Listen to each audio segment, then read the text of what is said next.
We've just come out of the 2024 Olympics in Paris, and for all of us that have followed it closely, it is just amazingly clear the role technology has to play in sports, in business, and in life.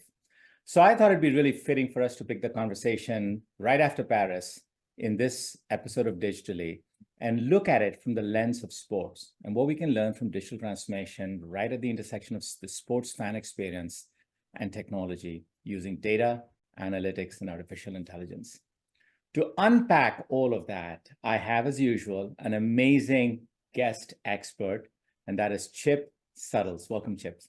Thank you, Sanjay. Thanks for having me. To be able to unpack that in a short 30-minute segment might be a little difficult, but we'll do our best. Chip, knowing you, you'll get through it just fine. So it goes without saying that Chip's a true sports enthusiast. He's a technology evangelist, just to this as much. He's the CIO for Seattle Seahawks here in Seattle, so is someone we know really well. But he's also overseen the technology and the planning for 4 of the Olympic Games: Atlanta in '96, Salt Lake City in '02, Torino in '06, and Vancouver in 2010. Back at the Seahawks, Chip Suttles is responsible for aligning technology with the overall business strategy of the organization. So he's all about modernizing technology, improving the fan experience, and obviously driving increased revenue. I asked him to join us today because I thought it'd be important for us to spend a few minutes just in the world of sports and look at it with the lens of digital transformation. And he had mentioned something to me that caught my attention, and he said, just walk out. So first things first, Chip, let's start with, what is it? What does it mean? How do I experience it? And then we'll talk about how did you make it happen? Well, technology is there to solve a lot of problems. I think let's start with the challenge. I'm looking at, and I support the Lumen Field, and our stadium here that hosts our team and our tenants and our events in the city. And we're looking at a 20-year-old stadium, and we were looking for a way to transform that fan experience by increasing the rate and speed of the food and beverage service without increasing the point of sale customer ratio. So what we started to look at was with partners that could bring solutions to the table for us that would just see if we could meet that challenge. And the Just Walk Out solution, you might be familiar with that name brand, has proven that. We've seen a 60% increase in the customer throughput and in the concessions that we've converted to Just Walk Out. We've seen an 85% increase of transactions per game. And most importantly, we've seen a 112% increase in the total sales per game for those concessions. So in addition to reducing the labor, Sanjay, it's just been a win all the way around. Well, it's such an amazing story, right? And in many ways, Chip, you said that really quickly, but what struck with me is the consistency and the commonality with what I see across all businesses, right? You talked about the fact that you had a legacy base to start off with, right? You have an existing stadium, it's been around for a long time. You have to outfit it with the latest to get the best experience, number one. You started with the right question as opposed to the answer. So you're not bringing in a cool piece of technology for the sake of technology. You started with the question of how do I improve sports and fan experience and deliver better service, which I thought was fantastic. And then, of course, you talked a little bit about the business results, which is so key now because measuring all of this and how it translates into revenue, into experience, into satisfaction is such an important thing. I love that example, but just for those, I have experiences because I've been to your place, but for those that haven't been there, what is it? We don't have to stand in a line anymore? Just what does that mean? So great question. So we're trying to eliminate the friction in a transaction. So really eliminate the checkout lines, let the customer be in control of their journey so that fans can just grab a food, a drink item and get back to the game faster. So what it means to us is we've taken out what we call our belly up concessions, where you just walk up and you interface with a teller and you put your order in and you wait for your food. This puts it back in your hands where you walk through, you scan a credit card, you go in, you can bring your guests. They're all associated with that same card as you scan it. The cameras recognize that. You pick out your items and you just walk out. It takes a little getting used to, I have to admit, but it's been fully tested and vetted, and it works fantastic. And the feedback just keeps coming in on a positive note. I just want to take a pause on that because we're in Seattle, we're used to some of this stuff, but for many of us that are coming in on this episode from across the globe, literally, I used to go to a game. I'd break up from my friends. I'd go to the restroom. I'd go to the stand. I'd try and buy a hot dog and a Coke, and I'd be standing in a line for a good chunk of time.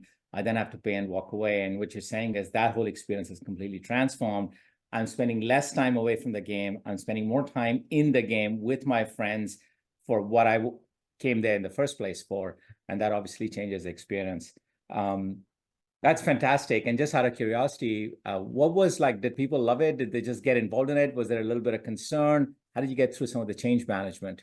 Yeah, it's taken a little education. I think our city has adopted it a little quicker than most. All of our major three sporting venues are using this technology, although I have to say that we've leaned into it the most and have the most options, both in custom fabrication of these stores and also some out of the box prefabricated stores that provide this service.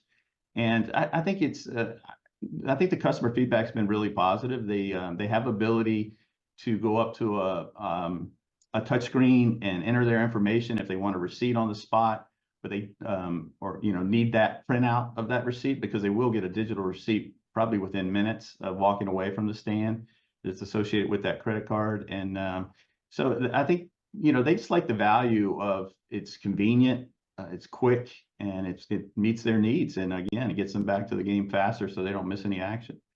I love it.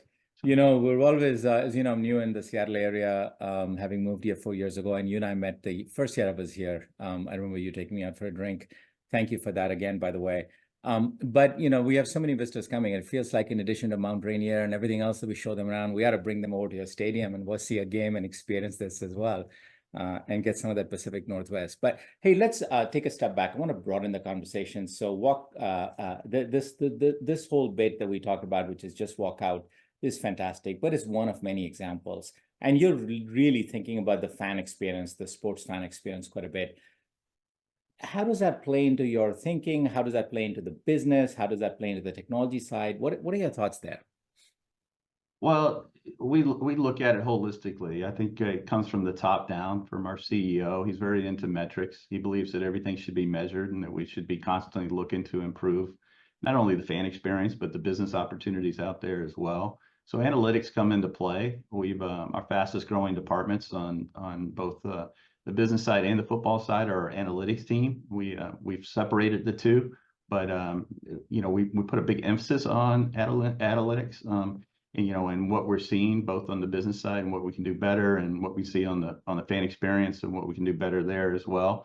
I really love the approach. I really lean into it. To me, it makes complete sense, and I think that's where the driver comes from. It's metrics play an important role. And I'm assuming that mobility has a large component and a role to play there. Talk to us a little bit about how you're utilizing, handhelds and mobility to really drive the next layer of experience. So, apps are very important, and the Seahawks mobile app is probably our best medium to connect with our fans, during the season and off season. Its ability to highlight new features. But what we see from, again, through the analytics that come back is, what are they using the app for, and what can we do to accentuate that and make it a better experience for them? The nirvana is that we would customize an app to tailor to the individual's needs. We're trying not to be too intrusive, so we let people opt into what features and functionality they want, and put the experience in their hands so they can dictate how they want it to play out for them. But really what we see is they want to see the schedule, they want to see stats, pictures and videos. And then on game day, if they're lucky enough and to be able to attend a game and on site, then we provide another whole unique opportunity to highlight what concessions are available and what's in their area close to where they're setting. And we do this through a little bit of geofencing, but more recently we've gone to having them sign in via their Ticketmaster and linking their Ticketmaster account so that we know they're on site, so that we're sending push notifications to the right people, and we're strategic about it, sending it at the right time. So all this plays an important role, but really this mobile app gives us an opportunity. And just to give you an idea of numbers, Sanjay, we're talking about 150, 200,000 fans per week during the season. So it's a great opportunity and has a broad reach. Yeah. I mean, this what really caught my interest or attention, I think the scale was amazing. The personalization, which is this is my experience as opposed to the standard experience, and this notion of going from a day of the game experience to a year-round experience, right? It's an ability for me to engage holistically, and therefore for you to benefit, to feed into it, and really to benefit from there. So it's fantastic. It's amazing to see. There's one piece that we probably didn't and probably won't have time to get into, but you and I were in Dallas recently, and we stopped by the Dallas Cowboys team and the tech people there, and performance analytics has got to be the name of the game. I know we talk about fan experience and on the spectator side, but just on the player side, without getting into too much detail, high level, where do you see the world of performance analytics going in sports? Yeah, great question. And the Dallas facilities are state of the art, fantastic, very modern and new. When I think of sports analytics, it actually takes me back to the early Cowboy days when Tom Landry was the coach, and they were setting some of the early precedent on using analytics to evaluate their talent and their players. So for those that remember Tom Landry in this Cowboys of the 70s, that makes sense. But to me, let's start over. So what does player performance and sports analytics do to the current day experience? To me, it starts with the broadcast. I mean, look at the options you have now. You can look at an alternate channel and have stats overlaid on top of your broadcast of the game, so that you can see how fast the players are running. You can see the distance of the ball flight, the velocity of the spin, everything you basically could want. We're putting RFID chips in there. We're monitoring all the player movement.